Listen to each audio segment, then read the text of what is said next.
Nabili ko ito ng... Let's go!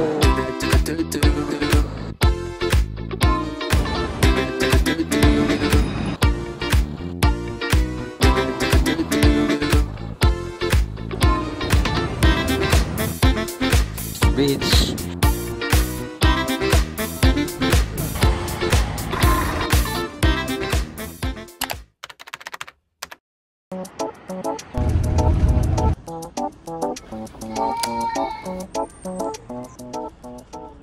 Hi guys, good morning. So today, pupunta tayo ng Melbourne.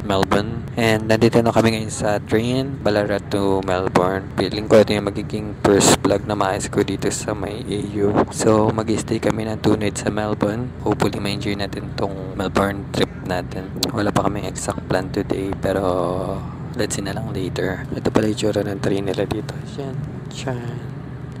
Kasi di ako masyado makapag-video kasi ganyan na siya. Medyo malabo siya. Sayang. By the way guys, ito yung ginamit ko pang tap sa dito sa train station. Itong Mikey card. Nabili ko to ng $6 and $20 ata yung laman ito. So 26 something yung laman. Ito yung gagamitin ko pang train and sa bus. Pero meron din natin yung PT card something. I'll update you later na lang once na sa Melbourne na kami. Bye bye. See you later.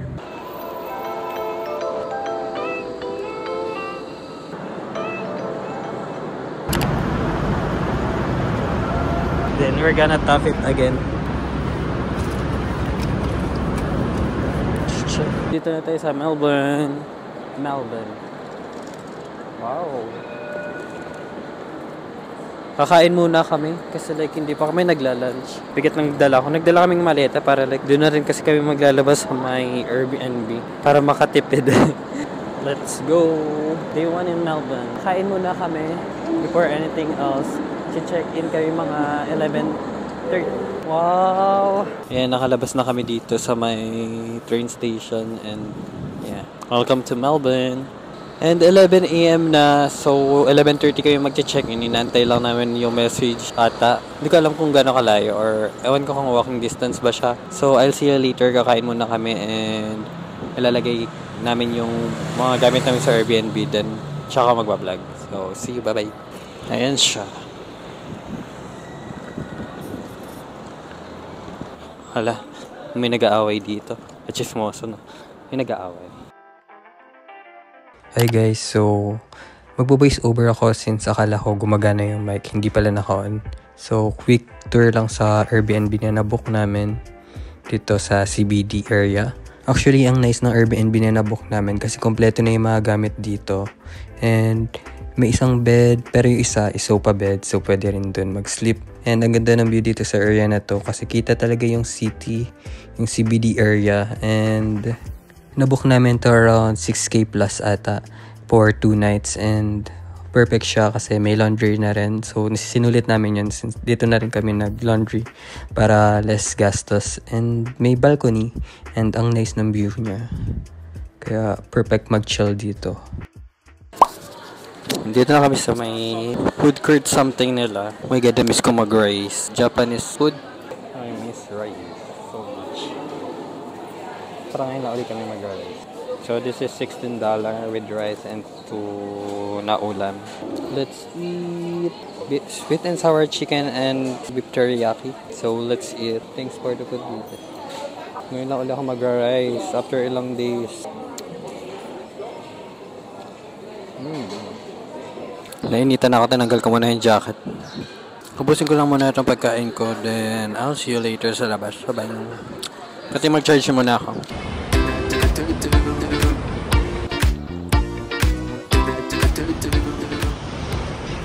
Lalakad lang kami dito. Hindi masyado malamig ngayon, pinagpapawisan ako. So mag-picture lang kami dito sa Flinders Street Station.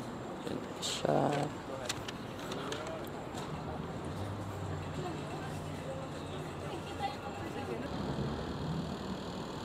Hi guys, so kakatapos lang namin mag-picture dito. And babasok kami sa church ngayon. Hindi ako masyado makapag-vlog na maayos kasi nag-shoot kami. Pero I'm trying. Ang ganda dito. Pero like super hassle mag-vlog kasi sobrang daming tao. And marami ring tumatawi kaya tsempohan lang talaga yung pagbibideo. Pasok tayo dito. Let's go.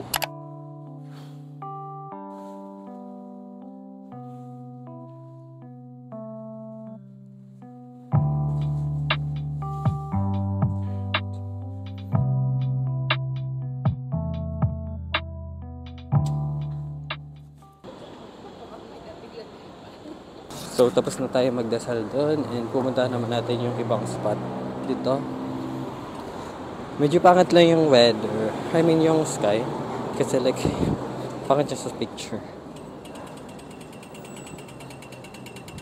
Alright, tumingin. Sure. Kanina bumili ako ng perfume dun sa ano. Parang mall siya.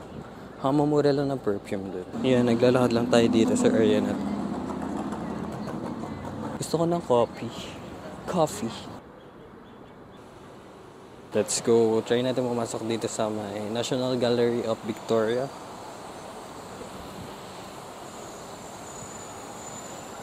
Ganda. Ayan siya. Naiwan ko yung mic dun sa jacket. May locker.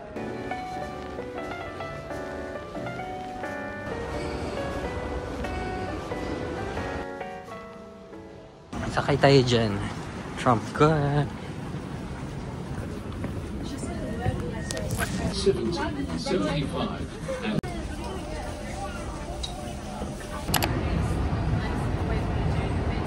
Ice coffee muna tayo dahil wala na akong energy. 3 hours lang ata yung tulog ko kanina. Ice latte with vanilla syrup. Medyo nalamig na. Kahingal maglakad. Ito yung sikat na wall dito. Diyan. Pipicture tayo dyan. Siyempre. Ilan na hingal pa ako. Medyo maganda sa area na to. Diyan. Very abroad. Ang ganda ng mga building dito.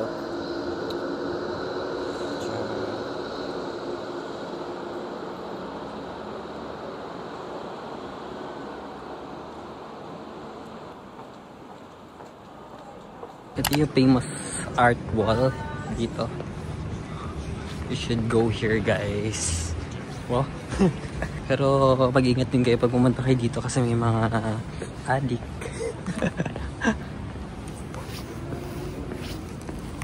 I think dito, mag-picture ako dito. Ito yung mga namatay. Like yan. Australian woman killed in 2024. Grabe, no? Ang dami.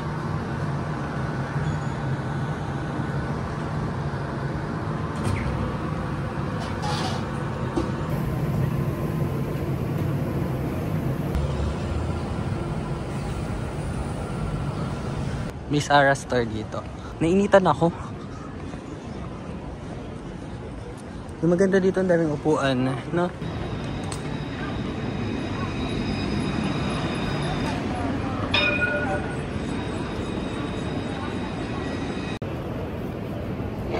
Sakay ulit kami. Balik kami sa Airbnb. Rest saglit and makalumabas kami naman. So, hindi siya nag-stop.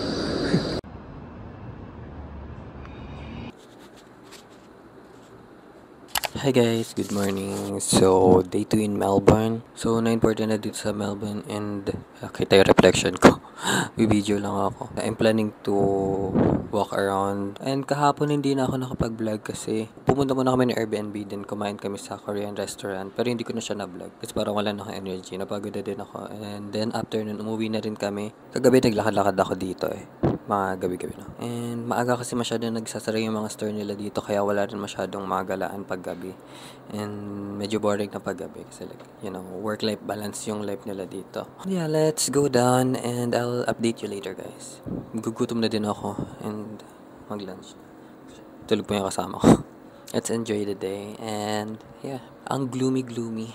Tingnan nyo. Ganyan yung weather dito sa Melbourne ngayon. Very, ang dull ng color. Sobrang putla. Parang nakakalungkot. Walang araw. Tapos like ganyan yung sky. Very grayish siya. Pero anyways, let's go down and walk around. Bye-bye. Lakad-lakad lang tayo dito sa street. Mag-isa lang ako ngayon. Wala tayong mic ngayon. Mamaya ako i-charge ka. Titingin lang tayo ng mga pwedeng paggastusan dito. Ang lamig ngayon. Okay. Pumunta tayo sa parang mall. Hinahanap ko. Ito ata yun.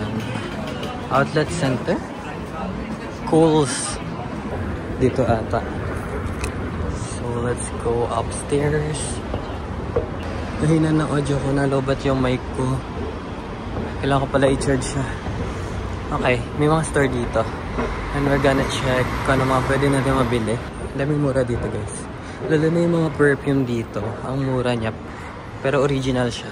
Dito sa chemist. Yan, dyan ako galing kahapon. Pero check naman natin yung ibang store. May mga sale din dito. Ang mura ng perfume din sa chemist. Hindi naman super mura. Mas affordable na siya. Ang dami dong iba-ibang perfume. So, you should go there talaga. Recommended. Kung mahilig kayo sa perfume. Yan, ganito yung mall nila dito. Hindi naman siya super bongga. Kagaya sa Pinas. Simple lang. Yung ganyan yung mga store lang. Mga hoodie, $40. Meron dito Billie Eilish. Baka makapirate ako, my god. Makakapirate ako dito. Mga pants, ang dami dito. Ang ganda din yung mga t-shirt nila dito. $30. Something yan. Ganda din ito. Vintage. Nagbay ako ng cups sa fila. Ang ganda niya. Nakauwi na pala ako tapos bumalik lang ulit kami dito kasi magla-lunch. Look at this. Diba? Kasi ganap pa ng gantong color talaga ng ano. Itong cup nakalagay dun is $40.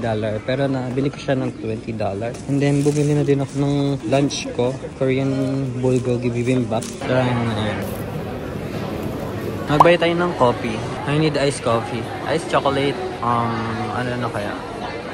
Iced coffee. $7 na to. Ang weird ng kape nila, oh. Ay, sorry. Ang weird naman nabili kong coffee.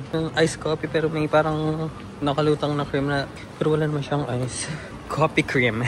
Coffee cream siya, hindi siya ice. Akala ko ano eh, cheesecake tong ano. Tapos tigas-tigas pa siya doon na yan.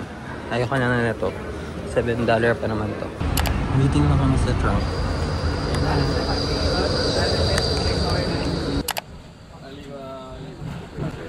So yun, papunta kami sa TFO. Dito kami sa tram. Ang weird ng weather ngayon. Kanina maulan, maaraw. Sa lakas, ang lamig na naman. Paiba-iba yung weather dito. Tumatagos nga dito yung lamig sa jacket ko. Ano kapala nito? Yarra River. May Ferris wheel. Lamig. May parang mga white blossom ba tawag dyan. Ganda ng mga puno. Pa-spring na kasi dito. May parang barko. Malaking bangka. Ayun yung famous bridge. May picture tayo dyan. Guadalupe. Sarap tumambay dito. May mga kainan pa pala dito. Ayun yung name ng bridge. Seafarers Bridge. Picture tayo dito. Parang Iconsiam. Hi guys, nandito na tayo sa Seafarers Bridge. Melbourne. Ayan, DFO. Tapos na kami mag-picture dito sa bridge na to. Let's go sa mall naman. Mahirap mag-picture kasi ang gugulo ang buhok. DFO. Dito tayo papasok. Mas malaki to din sa main mall sa tapat ng Airbnb. Pero I think this is better, I guess. Try natin mag-shopping dito today. Pero like sakto lang. Hindi naman sobrang gastos. Kailangan pa rin natin maging matipid. Dito lang kami sa loob ng DFO Mall. Sa food area. Nakakahagard yung hangin. Ang lakas. Tas hangin-hangin na yung buhok ko. Sana may mabili tayong mga magagandang gamit. Pasalubong siguro. If ever meron. Or worth it bilhin. Hindi naman ako gagastos na sobra dito. Like sakto lang. Or remembrance. Pero we'll see kung ano meron dito. If okay ba yung mga store or mga product nila. So sana mga jacket kasi like parang wala ng space yung luggage ko. So medyo tinatansya ko lang din yung mga bibilhin ko. Kailangan pasok pa din. Mga food. Diba mga store ng tingin lang tayo kung ano yung mga meron dito. Hanap ako na maganda. Mga hoodie or something. Ito, $50. Pero let's check kung maganda. Parang mag-graphics to masyado. Yan siya. Mag-graphics siya. Hanap tayo sa ibang store. Check pa tayo sa ibang area. Mas maganda. Paikot lang siya yung mga mahal dito. Mga shoes. Let's check kung how much. Meron $79. Ganyan. $69. Para pang babae ata dito. Ito. New Balance. May mini sa din dito. And guys, update ko kayo later. Check pa tayo. Yung mga t-shirt dito magaganda. $34. Half-half. Ano ba yun? Half-half. Diba? Yung mga shirts din. Yan, nandito ko ngayon sa New Balance. The store. Tingnan natin kung magkano dito. Maganda. Wala masyadong maganda sa New Balance. Pero tingnan natin dito sa Nike kung magkano. 40% off. Let's check this. Wala siyang price. How will I know? Ayun, wala akong masyadong gusto dun sa may mga shoes. Siguro mga t-shirt na mga maninipis or maliliit na gamit lang yung mabibili ko. Para madala ko siya. Nandito tayo sa chemist. Kung saan ako bumili ng mga perfume. Very nice yung price ng perfume dito. Versace. I mean, affordable na siya dito. Kung naghahanap kayo ng skincare or mga perfume, dito kayo pumunta sa chemist. Nice yung price. May Billie Eilish perfume. May Dolce & Gabbana. Yan, lumabas na kami dun sa may DFO. Gloomy pa rin. Wala pa ring araw. Hindi pa rin blue yung sky. Ganda dito sa area na to. Para siyang Icon Siam. Pero like, low-key lang. Pero walang dumadaan-daan na parang bangka. It's already 3:40. Yung weather dito parang nag-iiba. Parang ganito pa rin yung weather kanina. Kanina umaga ganito yung kulay hanggang ngayon. Yung umaga nila parang 5 PM na. Ang ganda ng puno na yan, Parang K-drama.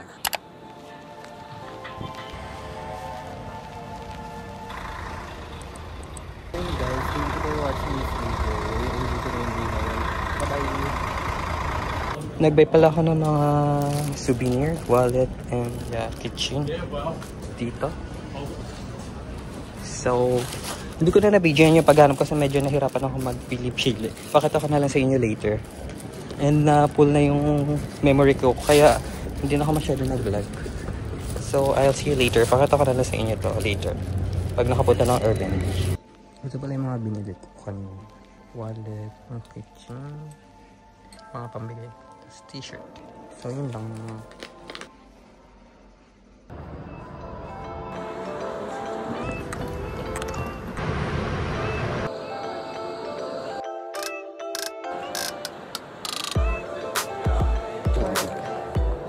Ito yung binili ko hapon, wala na. Ito na. May popcorn din dito.